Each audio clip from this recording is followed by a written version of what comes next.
Good morning আপুরা ভাইয়ারা। তো দেখুন, হাঁটতে খুব ভাল লাগে খুব। এই যে দেখুন গাছ গাছালি, আসলে প্রকৃতি আমার কাছে এত ভালো লাগে, খুব ভালো লাগে খুব।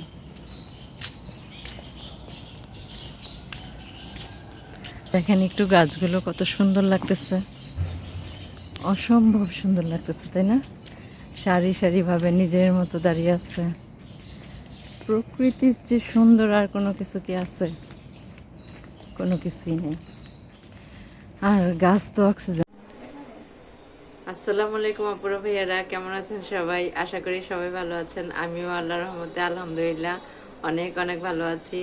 তো নতুন আরেকটি ব্লগ নিয়ে আপনাদের সামনে আসলাম। ফারহান আক্তার মুন্নি ব্লগে সবাইকে স্বাগতম। তো আজকে আমাদের স্পেশাল একটা দিন, বিশেষ একটা দিন।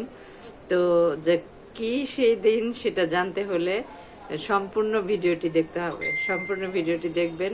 আর হলো সবাই কমেন্টের মাধ্যমে জানাবেন ভিডিওটি কেমন হলো, আর ভালো লাগলে অবশ্যই একটা লাইক করবেন। আর ভিডিওটি যার সামনে যাবে সবাই অবশ্যই একটা, যারা যারা ভিডিওটি দেখবেন সবাই অবশ্যই একটা মানে সাবস্ক্রাইব করবেন। আর হলো আজকে আবারও বলতেছি, আজকে বিশেষ একটা দিন। সেই বিশেষ দিনটা কি সেটা জানার জন্য অবশ্যই ভিডিওটি সম্পূর্ণ দেখবেন। তো পাশেই থাকুন, দেখতে থাকুন ভিডিওটি। বন্ধুরা, আজকে আপুরা ভাইয়ারা, আজকে আমি রান্না করব হলো স্পেশাল দিনের স্পেশাল খাবার। তো স্পেশাল খাবার তো স্পেশালি হইতে হবে, তো এই জন্য আমি গরুর মাংস নিয়ে নিয়েছি। গরুর মাংসের মধ্যে আদা, রসুন, কি বলে, মরিচের গুঁড়া, পেঁয়াজের বেরেস্তা, হলুদের গুঁড়া, হলুদ দিই নেই, ধনিয়ার গুঁড়া, তারপরে দই, টক দই, সব কিছু দিয়ে একসাথে এটাকে ভালোভাবে মাখিয়ে রাখবো। আর হলো সাথেই দিয়েছি যে কি বলে, বিরিয়ানি মিক্সড মশলা দিয়ে এটাকে ভালোভাবে মাখায় নিব। এখানে টমেটোর সস দিয়ে নিছি, আর হাত ধোয়া পানিটা এখানে দিয়ে দিচ্ছি। এটাকে ভালোভাবে মাখায়া এটাকে মানে 1 ঘন্টা আমার রেস্ট রাখতে হবে এটাকে মজা করার জন্য। তো এখানে আমি আলুটাকে ফ্রুট কালার দিয়ে, দেখেন কি সুন্দর অরেঞ্জ অরেঞ্জ কালার আসছে, এটাকে তেলে ভেজে নিই।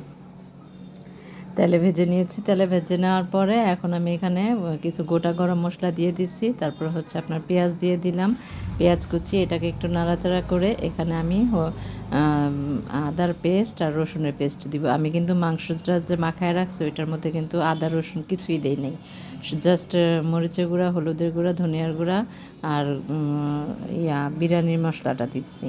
আর এখন আমি এটাকে ভালোভাবে কষায়া এই 1 ঘন্টা পরে আমি মাংসটাকে ছেড়ে দিলাম।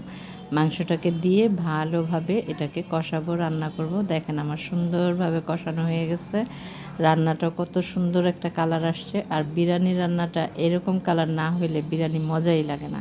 আর গরুর মাংসের বিরিয়ানি বলে কথা। এখানে আমি ঢেকে রাখছি এক সাইডে। এখন পোলাও রান্না করব। পোলাওর জন্য আমি চালটা চিনি গুঁড়া চাল নিয়ে নিছি, চিনি গুঁড়া পোলাওর চাল। চিনি গুঁড়া চালটা ধুয়ে পানি ঝরিয়ে রাখছিলাম। পানি ঝরিয়ে রেখে এখানে আমি যত পরিমাণ চাল নিছি তার ডাবল পরিমাণ পানি এখানে ফুটাইতে দিছি আরেকটা চুলাতে। তো এখানে একটা পাতিলের মধ্যে আমি এই গরম মশলা দিছি আগে, তারপরে পেঁয়াজ আর একটু আর আর একটু হচ্ছে আদা রসুনের পেস্ট দিয়ে দিচ্ছি। দিয়ে এটাকে ভালোভাবে একটু নাড়াচাড়া করব। নাড়াচাড়া করে তারপরে এখন আমি চালটা ঢেলে দিলাম। চালটা দিয়ে আমি এটাকে ভালোভাবে চালটাকে ভাজা ভাজা করব, ভাজা ভাজা করব। তো আপনারা ভাইয়ারা, আজকে যে স্পেশাল দিন, আজকের জন্য বিরিয়ানিটা অবশ্যই স্পেশাল, অনেক স্পেশালভাবে রান্না করতে হবে। তো আমার বিরিয়ানিটা ভালোই হয়েছে, অনেক মজা হয়েছে। তো আমি এখানে বিরিয়ানির মশলা অর্ধেকটা রেখে দিয়েছিলাম, সেটা আমি দিয়ে দিলাম। সেটা দিয়ে দেওয়ার জন্য সেটা দিয়ে দিলাম। দিয়ে এখন আমি আবার এটাকে ভালোভাবে নাড়াচাড়া করব। ভালোভাবে নাড়াচাড়া করে তারপর হলো মানে পোলাওটাকে ভালোভাবে নাড়াচাড়া করে মশলার সাথে মিক্সড করতে হবে। মিক্সড করে এখন এখানে আমি দিয়ে দিব, পানি দিয়ে দিলাম। পানি দিয়ে মশলাটাকে দেখেন কত সুন্দর একটা কালার আসছে পোলাওয়ের মধ্যে। এখন এখানে কেওড়ার জল, গোলাপ জল দিয়ে দিতেছি। কেওড়ার জল, গোলাপ জল দিয়ে এটাকে ভালোভাবে মানে পানিটা যখন বলক পাড়া পানি দিছি, বলক পাড়া পানি দেওয়াতে মানে আমার সমস্যা হয়নি, চালটাও ফুটে আসবে। কিন্তু আমার হাঁড়িটা ছোট হয়ে গেছে, চাল অনুযায়ী মানে হাঁড়িটা ছোট হয়ে গেছে। আমার হাঁড়িটা চেঞ্জ করতে হবে মনে হচ্ছে চেঞ্জ করতে হবে। তারপরে ভাইয়ারা এখানে আমি কাঁচামরিচ কিছু করে দিতেছি, ওই যে কী বলে হাতে আধা ভাঙা করে দিতেছি, তো কাঁচামরিচের ফ্লেভারটাও ভালো আসে। আর বিরিয়ানির কালারটাও অনেক সুন্দর হবে, মাংসটাও সুন্দর হয়েছে, পোলাওর কালারটাও সুন্দর হয়েছে, অনেক সুন্দর একটা কালার আসছে।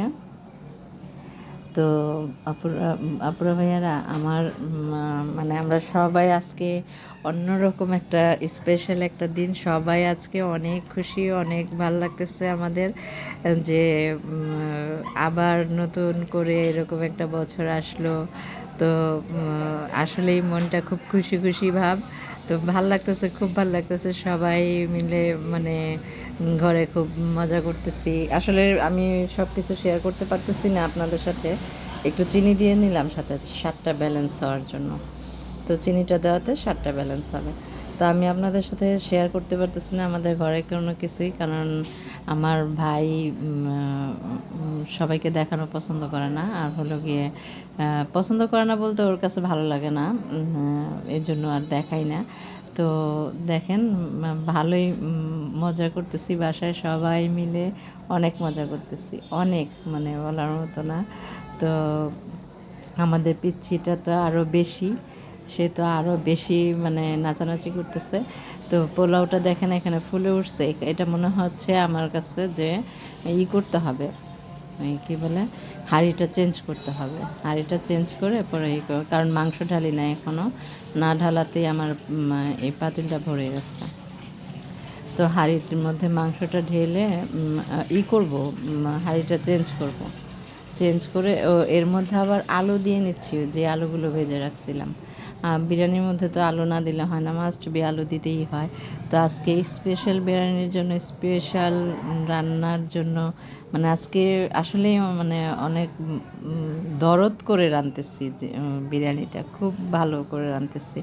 তো হাঁড়িটা চেঞ্জ করে নিলাম আপুরা ভাইয়ারা, হাঁড়িটা চেঞ্জ করে এখানে আমি মাংসটা ঢেলে দিয়ে তো এটাকে মাংসর সাথে আর পোলাওর সাথে আমি ভালোভাবে এটাকে মিক্সড করতেছি, যেন এটা ভালোভাবে মিশে যায় এটার সাথে।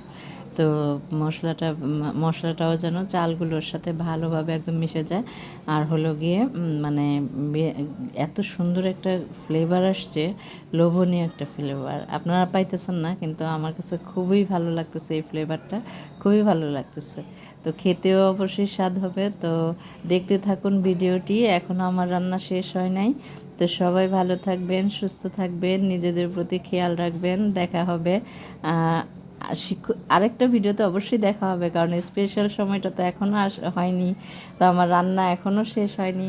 তো সবাই ভালো থাকবেন, সুস্থ থাকবেন, নিজেদের প্রতি খেয়াল রাখবেন। তো যখন রান্নাটা শেষ হবে তখন আবার দেখাবো, ভিডিওটি দেখতে থাকুন সবাই। আর হলো গিয়ে সবাই ভালো থাকবেন,